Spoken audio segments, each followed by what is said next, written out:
ధాన్యం, మొక్కజొన్న, పత్తిపై ప్రస్తుతం ఉన్న మద్దతు ధర రైతులకు గిట్టుబాటు కావటం లేదని సీఎల్పీ ఉపనేత టి జీవన్ రెడ్డి అన్నారు. రాష్ట్ర ప్రభుత్వం క్వింటా ధాన్యానికి 200, పత్తికి 500 రూపాయల బోనస్ ఇవ్వాలని ప్రభుత్వాన్ని డిమాండ్ చేశారు. కరీంనగర్ జిల్లా జగిత్యాల మార్కెట్ యార్డులో మొక్కజొన్న కొనుగోళ్లను ఆయన ప్రారంభించారు. Sub collector Krishna Bhaskar, market DCMH అధ్యక్షుడు సురేందర్ రెడ్డి, మార్కెట్ డిఎం చంద్రశేఖర్ గౌడ్ ఈ కార్యక్రమంలో పాల్గొన్నారు.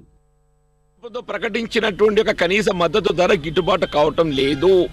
ఇప్పుడున్న పరిస్థితుల్లో, ఈ వర్షాభావ పరిస్థితులతోని పంట దిగుబడి తగ్గిపోవటము, పంట విస్తీర్ణత తగ్గిపోవటము, రైతు ఏదైతుందో కుదేలైపోతున్న పరిస్థితుల్లో రైతుకు అండగా నిలవడానికి కొరకు రైతాంగానికి కొంత ఆత్మవిశ్వాసాన్ని నింపే విధంగా వ్యవసాయ ఉత్పత్తుల మీద బోనస్ ఇవ్వవలసినటువంటి ఒక ఆవశ్యకత ఉన్నది. కేంద్ర ప్రభుత్వం ప్రకటించినటువంటి ఒక కనీస మద్దతు ధరకు అదనంగా పల్సెస్ మీద 200 ఇస్తున్నారు. ఏ విధంగా పల్సెస్ మీద ఇస్తున్నారో ఇలా మొక్కజొన్న వరి ధాన్యం మీద కూడా ఆ 200 రూపాయలు బోనస్ రాష్ట్ర ప్రభుత్వం ఇచ్చినప్పుడు మాత్రమే రైతాంగానికి కొంత ఊరట లభిస్తాయి.